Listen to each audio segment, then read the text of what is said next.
À Bethel. Là, je dresserai un autel au Dieu qui m'a exaucé dans le jour de ma détresse.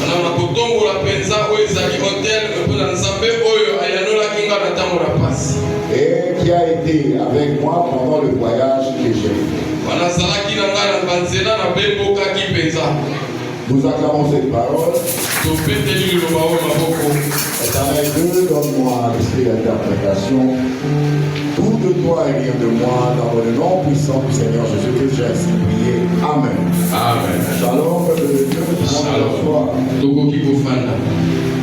Bien-aimés, ce dimanche tombe la veille de le jour de l'indépendance.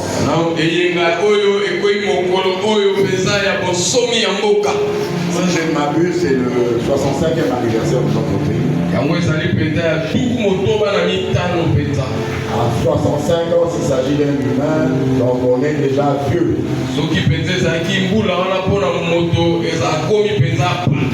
On est dans le 3e âge. Donc notre pays doit faire preuve de maturité. Alléluia. Amen.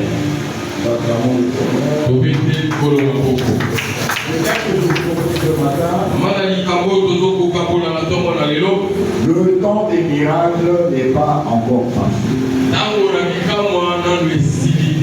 Le temps des miracles n'est pas encore passé. Alléluia. Amen. Si nous faisons une corrélation avec le témoignage de ce jour, c'est dans le temple que j'ai appris qu'il y avait un témoignage. C'est dans le temple que j'avais appris qu'il y avait un témoignage. Je ne savais pas de quoi allait parler notre soeur. Mais lorsque j'ai écouté ce qu'elle disait, j'ai eu une forte corrélation avec le thème de ce jour. Ce qui est arrivé au berger démontre que le temps de miracle n'est pas encore passé.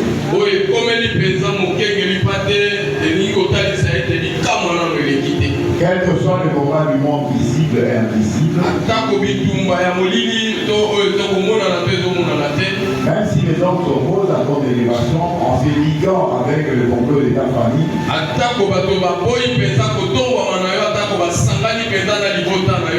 l'éternel Dieu que nous prions élèvera sa main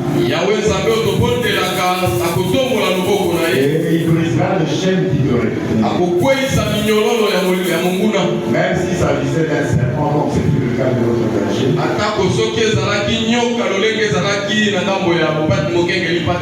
le serpent aussi avait été vaincu. Dans le cas de notre berger, ce serpent a été découpé en morceaux.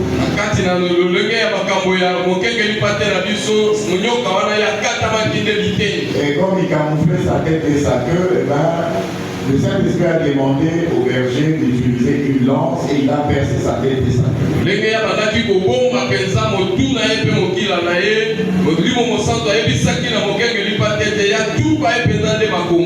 Bien dans le combat spirituel, il ne faut rien négliger.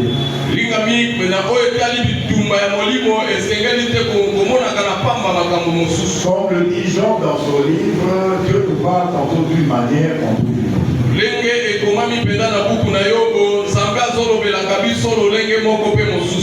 Mais nous, chrétiens, souvent nous sommes négligents.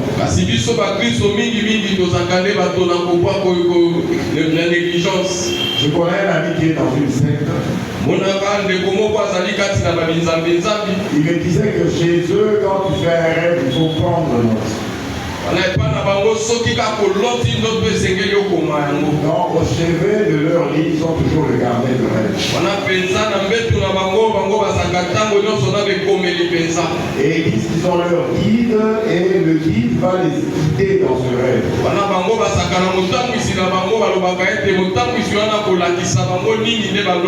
Dans leur secte, ils considèrent que le rêve, c'est tout un combat. C'est ton âme qui est en train de se promener.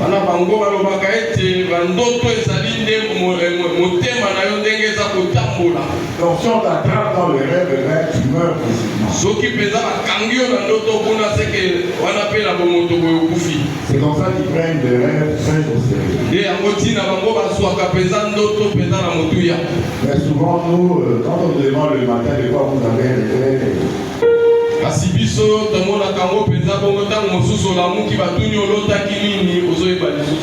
parce que vous avez négligé. Or, quand vous vous réveillez en sursaut la nuit, il faut prendre le courage de prier.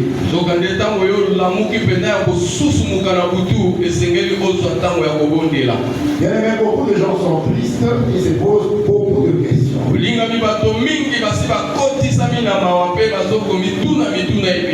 Bien aimé, ils se demandent si le Dieu de l'Ancien Testament continue à agir en cette période.